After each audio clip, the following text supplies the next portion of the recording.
Well, hello everyone, welcome back to my channel. This time I'm gonna show you how to make this sour soup. It's so beautiful, it's so good, and if you want to impress your guests this Easter, just make this soup and wow them. So let's go learn how to make it. These are all the ingredients that we are going to need for the sour soup. So parsnip, parsley, leeks, carrots, celery root, 1 egg, sour cream, chicken back, and chicken legs. And now I will tell you what to do next with all of these ingredients. So let's go. As you can see here, I cut my vegetables already, except for the celery root, leeks, and parsley. The parsnip and the carrots, I've cut it into half and then into half, so into quarters. Now I will put all the vegetables in the pot. And the meat also goes in. You can see here, the pot is almost full with everything that we put in. Now I will put water in and then cook it for about 1.5 hours to 2 hours. And then I will tell you what to do next. Put some hot water in. It boils faster and it saves you a lot of time. I put here about 3 liters of water. A little bit more, almost 3.5 liters of water.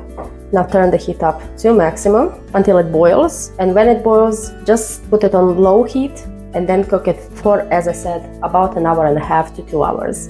You can see here we have a bit of foam from the meat, and you will need to collect that every now and then while it's cooking. Just drain it like this and then just collect it in a plate or something near. You can see the simmer here, just a little bit like bubbling on top. And of course, collect the foam every now and then, so we get a clear soup in the end. The soup is done after about almost 2 hours. There's no foam on the top, as you can see here. And you can check if it's done, if the carrots are almost melting away. I have here a big bowl. It can fit all of the soup in, and a sift. I need to sieve the soup through a sift because there's a lot of little bits and pieces from the vegetables, meat, and stuff like that. Make sure you put the pot as close as you can to the bowl so you don't spill the soup everywhere.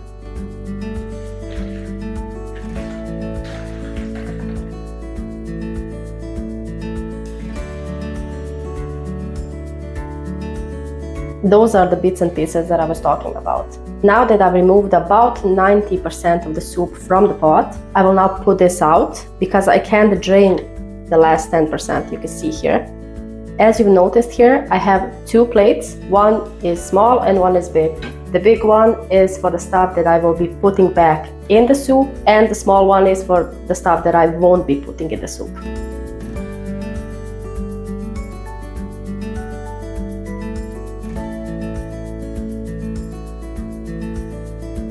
The soup looks amazing. I want to show you how it looks like. And of course I use salt and Vegeta, that's a spice. You can find it online or in the markets.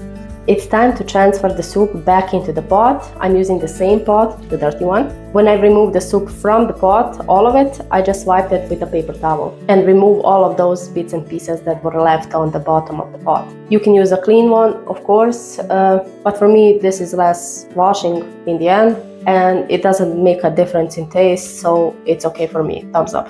First go with 1 ladle at a time. And then when you transfer half of the soup in with the ladle, then you can go with the whole bowl in, so it's less splashing.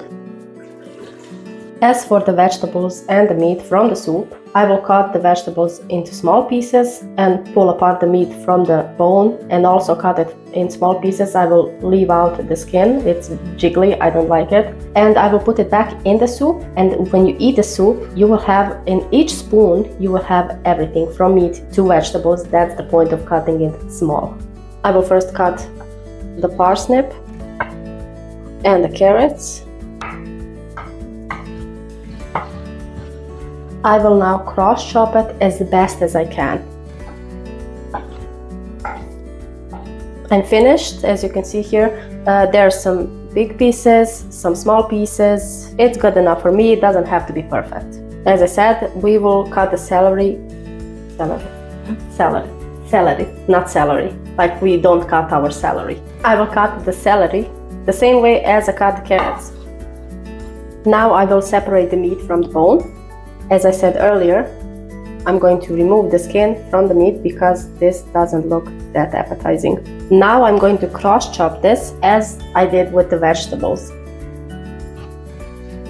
This is done. It has some smaller pieces, bigger pieces like the vegetables.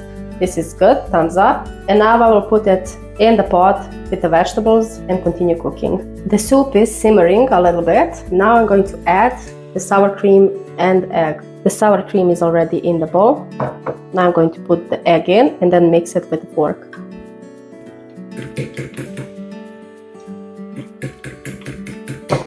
Since the sour cream and the egg are combined together, now I'm going to add 1 ladle of soup in it. Just combine it together and just put it in the soup. And then just stir it with a ladle. I want to show you the soup.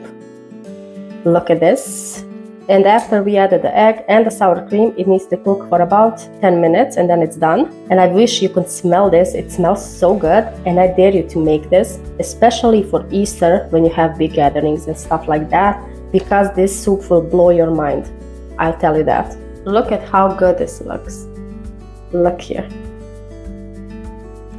This soup screams healthy. It's not called sour soup for no reason, so I'm going to put the lemon in just to give it that sour note that it needs.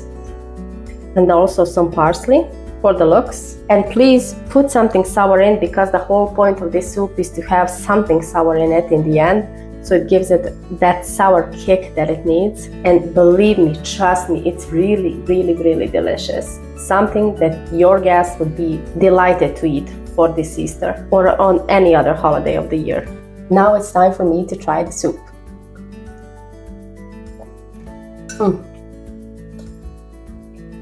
It's so good. It's so freaking good. I can't explain how good it is. You need to make this. And also, if you make this, just write it down in the comment section below what you think. And also one more thing that is important to me, please like, share and subscribe as a sign of support. And I will see you in the next video. Bye!